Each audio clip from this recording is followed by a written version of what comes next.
నమస్తే, నేను మీ జగదీష్ని. ఈరోజు ప్రజావాణి గవర్నమెంట్ ఆఫ్ తెలంగాణ ప్రోగ్రాంకి వచ్చినాము. ఇక్కడ ఒక పెద్ద మనిషి ఉన్నాడు. ఫీజ్ రీఎంబర్స్మెంట్ గవర్నమెంటు పంపిస్తలేదు కాబట్టి వాళ్ళ సర్టిఫికేట్స్ ఇట్లా వస్తలేవు అని చాలా బాధతో ప్రజావాణిలో తమ గోడుని వినిపించడానికి వచ్చిండు. మీ పేరేనా? శ్రీనివాసరావు అండి నా పేరు. నేను ఇప్పటికి 7-10 సార్లు దాకా తిరిగాను. తిరిగితే స్లిప్ వచ్చింది. ఆ స్లిప్ తీసుకెళ్తే ఇంకొక కౌంటర్లో ఇయ్యన్నారు. ఆ కౌంటర్లో ఇచ్చాను. ఆ కౌంటర్లో ఇస్తే ఈరోజు పోయిన నెలలో 20వ తారీఖు వచ్చాను. మళ్ళీ ఈరోజు 5వ తారీఖు వచ్చాను. వస్తే ఏది ఆడ వేరే కౌంటర్లో అడుగు అన్నారు.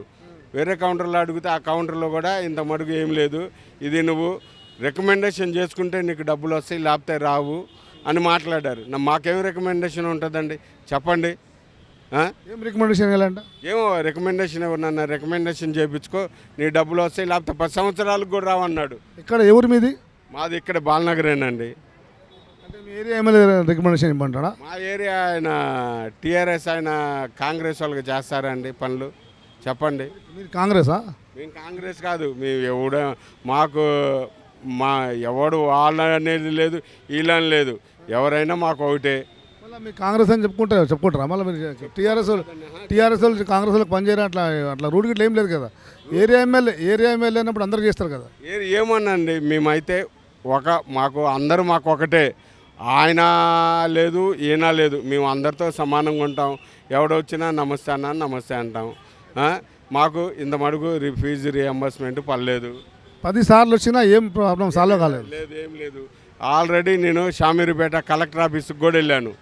షామీర్పేట కలెక్టర్ ఆఫీస్కి వెళ్తే కూడా వాళ్ళు లోయర్ ట్యాంక్ బండి ఉంది కదండి, ఆ లోయర్ ట్యాంక్ బండి కాడికి వెళ్ళమన్నారు. లోయర్ ట్యాంక్ బండి కాడి నుంచి లోయర్ ట్యాంక్ బండి వాళ్ళు ఏడకి పంపించారు. ఆడ డిఎంఐ మేడము మేడం ఉంది, ఆ మేడము ఏడకి పంపించారు. ఏడు నుంచి వచ్చినా నాకేం ఫైదా లేదు. ఇప్పుడు పడిద్ది అప్పుడు పడిద్ది అంటున్నారు, ఏం లేదు. చూశారు కదా, ఇప్పుడు తెలంగాణ గవర్నమెంట్లో డబ్బులు లేవు. డబ్బులు లేక ఇలాంటి మధ్యతరగతి చిన్న చితిక కుటుంబాలు ఈ రీఎంబర్స్మెంట్ గవర్నమెంట్ ఇవ్వకుండా ఇట్లా కలెక్టర్ ఆఫీస్కు, మళ్ళీ వేరే మేడం ఆఫీస్కు, మళ్ళీ ప్రజావానికి 10 సార్లు వచ్చినా కానీ వీళ్ళ ప్రాబ్లం సాల్వ్ అయితే లేదు. ఇలాంటి విషయాలు, చిన్న విషయాలు కూడా ప్రజావానికి వచ్చినా కానీ ఇక్కడ ప్రజలు వస్తున్నారు. ఇటువంటి ప్రభుత్వము పట్టించుకోవడం లేదు. ఈ ఫీజు వల్ల వీళ్ళ భవిష్యత్తు మొత్తం నాశనం అవుతున్నది. ఇది చాలా బాధాకరం, విషాదకరం. జై హింద్, వాయిస్ ఆఫ్ తెలంగాణకు నమస్తే.